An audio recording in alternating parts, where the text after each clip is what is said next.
सभी को बहुत बहुत धन्यवाद। आप सबका तहे दिल से स्वागत करती हूँ। इस कार्यक्रम को सफल बनाने में जितने भी हमारे पार्टिसिपेंट्स और जिन्होंने अपने घर से समय निकालकर, अपने ड्यूटी से समय निकालकर यहाँ अपनी उपस्थिति दी, उन सबको भी बहुत बहुत धन्यवाद करती हूँ। और आगे भी निवेदन करती हूँ कि आगे भी जब भी कार्यक्रम हो आप सबकी उपस्थिति प्रार्थनीय रहेगी, क्योंकि कोई भी कार्यक्रम की शोभा किसी मंच की सजावट से नहीं होती है। कार्यक्रम की शोभा यदि होती है तो संख्या से होती है, और आप सब ने इस कार्यक्रम को सफल बनाए अपनी उपस्थिति देकर। और हमारे जो प्रकृति प्रेमी हैं, जिन्होंने बहुत खूबसूरती से फूलों को सजाए हैं, बोनसाई बनाए हैं, फल से जिन्होंने कटिंग करके खूबसूरत चीज़ें बनाई हैं, उन सबको भी बहुत बहुत धन्यवाद देती हूँ। 35 साल का एक पौधा बनाया है जो मात्र 1.5 फीट का है। आप मान के चलिए इसके लिए कितना पेशेंस की जरूरत है। 35 साल तक के उसको संजो के रखना, ये बहुत ही मतलब ये कहना चाहिए कि ऐसे लोगों के पास हमको जाना चाहिए, उनसे सीखना चाहिए कि पेशेंस क्या होता है। और आज के समय में हर क्षेत्र में हमको पेशेंस की आवश्यकता है, और उनका पेशेंस तो देखते बनता है कि 35 साल का वो पौधा उन्होंने कितने मेहनत से, कितने लगन से उस पेड़ को, उस पौधे को सजाया होगा, संजोया होगा। और कहा जाता है कि आज वैलेंटाइन डे है।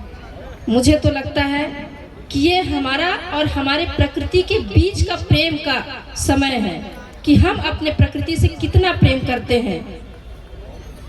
और जब तक हम प्रकृति से प्रेम नहीं करेंगे तब तक पर्यावरण नहीं बचेगा, और पर्यावरण नहीं बचेगा तो हम नहीं बचेंगे, क्योंकि यदि पर्यावरण नहीं रहा तो हम सांस नहीं ले पाएंगे।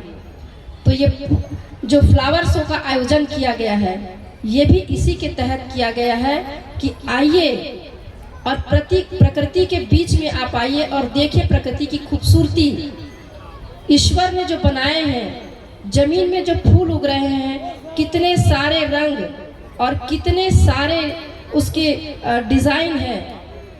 ईश्वर से यही प्रार्थना करती हूँ कि जिस तरह से विभिन्न रंगों के फूल हैं, आप सबके जीवन में भी बहुत ही खूबसूरती से और बहुत रंगों से भरा हो।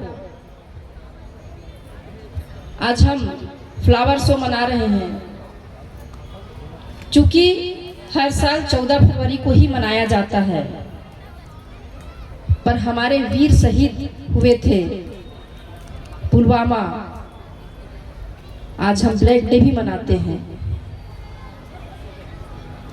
तो हम उनको भी श्रद्धा सुमन अर्पित करेंगे, श्रद्धांजलि अर्पित करेंगे। और कुछ ही समय पहले पता चला है कि कुछ और जो है एक्सीडेंट के कारण कुछ हमारे जवान जो है वो शहीद हो गए हैं।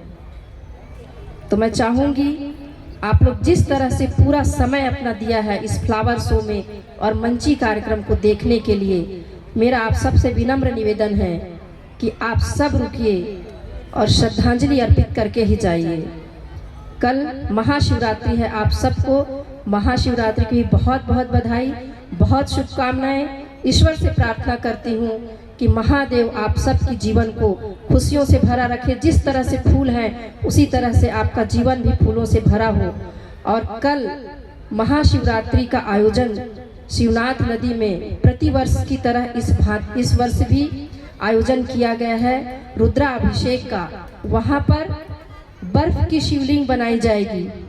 आप सभी से निवेदन करती हूँ कि आप सभी श्रद्धालुगण वहाँ पर भी अपनी उपस्थिति दे।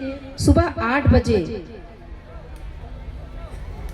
रुद्राभिषेक का पूजा पाठ चालू हो जाएगा। आप सब भी अपने घर में पूजा करके शिवनाथ नदी पहुँचिए, मेरा निवेदन आप सब से है। और आप सब यहाँ पर अपनी उपस्थिति दिए, उसके लिए बहुत बहुत धन्यवाद करते हुए अपनी वाणी को विराम देती हूँ। जय हिंद, जय भारत, जय छत्तीसगढ़।